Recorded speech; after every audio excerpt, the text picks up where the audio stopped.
മാസങ്ങളായി മുടങ്ങിക്കിടന്ന Cherthala saint Mary's പാലത്തിന്റെ നിർമ്മാണ പ്രവൃത്തികൾ പുനരാരംഭിച്ചു. മന്ത്രി പി പ്രസാദിന്റെ പ്രത്യേക ഇടപെടലിനെ തുടർന്നാണ് രണ്ടാം ഘട്ട പ്രവർത്തനങ്ങൾ ആരംഭിച്ചത്. ചേർത്തല നഗരത്തിൽ ഗതാഗത തടസ്സം കൂടുതൽ നേരിടുന്ന സാഹചര്യത്തിൽ പാലത്തിന്റെ നിർമ്മാണം അടിയന്തരമായി പൂർത്തിയാക്കാൻ കരാറുകാരന് മന്ത്രി കർശന നിർദ്ദേശം നൽകി.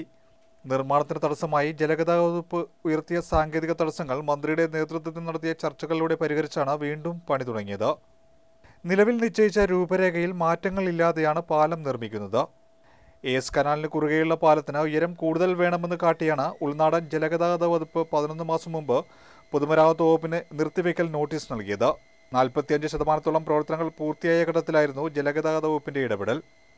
തടസ്സങ്ങൾ അകന്നെന്നും 4 മാസത്തിനുള്ളിൽ പാലത്തിന്റെ നിർമ്മാണം പൂർത്തിയാക്കുമെന്നും ഇതിനായി ഉദ്യോഗസ്ഥരുടെയും കരാറുകാരന്റെയും യോഗങ്ങൾ നടത്തുമെന്നും പുരോഗതിയും നേരിട്ട് വിലയിരുത്താൻ പ്രത്യേക സംവിധാനങ്ങൾ ഏർപ്പെടുത്തുമെന്നും മന്ത്രി പറഞ്ഞു.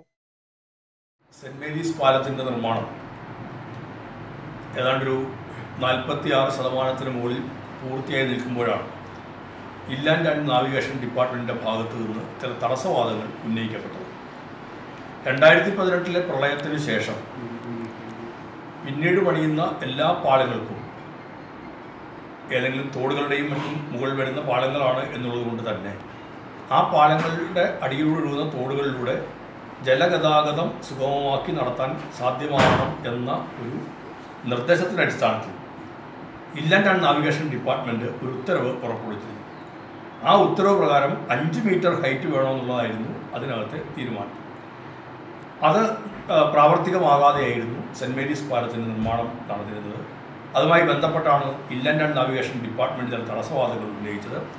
ആ തടസ്സവാദങ്ങൾ പരിഗണിച്ച് അതിനനുസരിച്ച് എന്താണ് ക്രമീകരണം നടത്താൻ കഴിയുക എന്ന കാര്യം സർക്കാർ ആലോചിച്ചു. വിവിധ വകുപ്പുകളുമായി ചേർന്നുള്ള ആലോചന യോഗങ്ങൾ ചേർന്നു. ക്യാബിനറ്റ് തന്നെ ഇക്കാര്യം ഗൗരവതരമായി പരിഗണിച്ചുകൊണ്ടാണ് പാലം പണി തുടങ്ങിയിരിക്കുന്ന ഈ സെന്റ് മേരീസ് പാലത്തിൻ്റെ നിർമ്മാണം നിലവിലുള്ള 3 മീറ്ററിൻ്റെ ഉയരത്തിൽ തന്നെ ഹൈറ്റിൽ തന്നെ പണി പുനരാരംഭിക്കാൻ തീരുമാനിച്ചത്. തെരഞ്ഞെടുപ്പിൻ്റെ ആ ഒരു തീയതിയെല്ലാം കഴിഞ്ഞ് ഏതാണ്ട് വോട്ടെണ്ണലിന് മുമ്പ് തന്നെ ഈ കാര്യത്തിനകത്ത് മെയ് മാസം അവസാനത്തോടുകൂടി തന്നെ പണി അവർ ആരംഭിച്ചിരുന്നു. ഔദ്യോഗികമായി അതിൻ്റെ പ്രഖ്യാപനം നടത്താൻ തെരഞ്ഞെടുപ്പ് പെരുമാറ്റച്ചട്ടത്തിൻ്റെ പ്രശ്നങ്ങളെല്ലാം ഉണ്ട് എന്നുള്ളതുകൊണ്ട് അതിന് ഉത്തരവ് ഇറക്കുന്നതിനും ആ കാര്യങ്ങൾ പറയുന്നതിനുമുള്ള പ്രയാസമുണ്ടായിരുന്നു. അതിൽ പണിയും എല്ലാം കോൺട്രാക്ടർ ആ പണി പുനരാരംഭിക്കുന്ന എല്ലാ പ്രവർത്തനങ്ങളും ക്രമീകരിച്ചു. പണി ഇപ്പോൾ പുനരാരംഭിച്ചിട്ടുണ്ട്. 3-4 മാസങ്ങൾ കൊണ്ട് ആ പണി പൂർത്തിയാക്കാൻ കഴിയുമെന്നാണ് അവർ പ്രതീക്ഷിക്കുന്നത്. പ്രത്യേകമായ ഒരു ബാർ ചാർട്ട് അതിൻ്റെ തയ്യാറാക്കി ഇനിയുള്ള ദിവസങ്ങളിൽ പണി എങ്ങനെ എന്നുള്ളത് തയ്യാറാക്കി അടുത്ത ദിവസങ്ങളിൽ തന്നെ അത് അവലോകനം ചെയ്യുന്നതിനാണ് തീരുമാനിച്ചിരിക്കുന്നത്. ബന്ധപ്പെട്ട ഉദ്യോഗസ്ഥന്മാരുടെ യോഗം നേരത്തെ വിളിച്ചു ചേർക്കാനുള്ള വലിയ പ്രയാസങ്ങളുണ്ടായിരുന്നു. സാധാരണഗതിയിൽ തെരഞ്ഞെടുപ്പ് കമ്മീഷൻ ഒരു സംസ്ഥാനത്തിൻ്റെ തെരഞ്ഞെടുപ്പ് പൂർത്തിയായി കഴിയുന്ന മുറയ്ക്ക് അവിടുത്തെ പെരുമാറ്റച്ചട്ടത്തിൽ ഇളവ് കൊടുക്കുന്നതാണ്. എന്നാൽ കേന്ദ്രത്തിൻ്റെ പ്രത്യേകമായ നിർദ്ദേശമായിരിക്കാം കേരളത്തെ പെരുമാറ്റച്ചട്ടങ്ങളിൽ ഒരിളവും നൽകിയതേയില്ല. കേന്ദ്ര ഗവൺമെൻറ്റിൻ്റെ പൂർണ്ണമായ നിയന്ത്രണത്തിലിരിക്കുന്ന ഇലക്ഷൻ കമ്മീഷൻ കേരളത്തിൽ അങ്ങേയറ്റത്തെ ഒരു